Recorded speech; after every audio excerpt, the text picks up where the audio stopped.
राष्ट्रीय हरित लवाद पश्चिम विभाग म्हणजे नॅशनल ग्रीन ट्रायब्युनल वेस्टर्न रिजननी नुकताच एक निर्णय दिला होता, ज्याच्यात त्यांनी सांगितलं होतं की गणेश विसर्जनाच्या मिरवणुकीत ढोल ताशा झांज पथक जे असतात त्याच्यात 30पेक्षा जास्त सदस्य नसायला पाहिजे.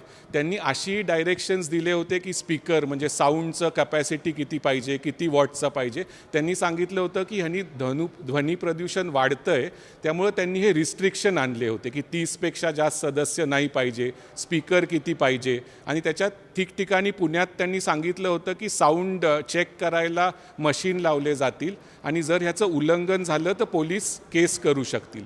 त्याच्याविरुद्ध आज एक अर्जंट मेन्शनिंग एक गृहस्थ त्यांनी अर्जंट मेन्शनिंग वकिलांमार्फत केलं सकाळी 11 वाजता सरन्यायाधीशांसमोर. आणि सरन्यायाधीशांनी सांगितलं की 2 वाजता आम्ही हे प्रकरण ऐकू. आत्ता 2 वाजता सरन्यायाधीशांच्या खंडपीठांनी असा आदेश दिला आहे की त्यांनी हा जो हरित लवादाचा निर्णय आहे त्याच्यावर तात्पुरती स्थगिती दिलेली आहे. म्हणजे 17 सप्टेंबरला पुण्यात गणेश विसर्जनाच्या वेळेस काहीच रिस्ट्रिक्शन नसेल की एका पथकात 30च लोक असायला पाहिजे, साऊंड एवढाच असायला पाहिजे.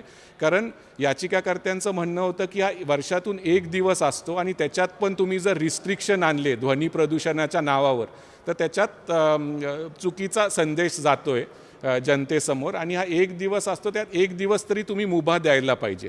तर आता जो हरित लवादाचा आदेश आहे तो त्याच्यावर अंतरिम स्थगिती सुप्रीम कोर्टाने दिली आहे आणि नोटीस इश्यू केलेली आहे. म्हणजे 17 तारखेला गणपती विसर्जन मिरवणूक ही ह्यावेळेस नेहमीप्रमाणे जोरातच होईल असं म्हणावं लागेल. सुप्रीम कोर्टाने आदेश दिला असो, मुंबई असो, या सगळ्या नाही, हे फक्त हा आदेश पुण्याला धरून होता आणि पुण्यातच मेन हे होतं, मुंबईसुद्धा नाही. हे फक्त पुण्यात धरून आहे. पण आता त्याचं इंटरप्रिटेशन सरकार कसं करतं तर एखाद्या वेळेस महाराष्ट्र सरकार म्हणेल की जर स्थगिती मिळालेली आहे तर सगळीकडेच आम्ही ही मुभा देतो. पण हे फक्त पुण्यापुरतं होतं. त्यांनी सांगितलं होतं की ढोल ताशा आणि झांज पथकात 30पेक्षा जास्त लोक नसायला पाहिजे, साऊंडची कपॅसिटी किती पाहिजे, स्पीकर किती मोठे पाहिजे, ह्याच्यावर डायरेक्शन्स दिले होते हरित लवादानी. तर ती स्थगिती सुप्रीम कोर्टाने आज दिलेली आहे. त्यामुळं मिरवणूक ह्यावेळेस नेहमीप्रमाणे जोरात होईल 17 तारखेला असा आदेश सुप्रीम कोर्टाने तुर्तास दिलेला आहे. त्यामुळे इंटरिम स्टे स्थगिती दिल्यामुळं आता रिस्ट्रिक्शन काही राहिलेले नाही. म्हणजे हरित लवादाचा तो निर्णय होता त्याच्यावर अंतरिम स्थगिती दिलेली आहे. मॅटर पुढं चालेल, पण 17 तारखेला तरी मिरवणूक विसर्जनाची जोरात होईल.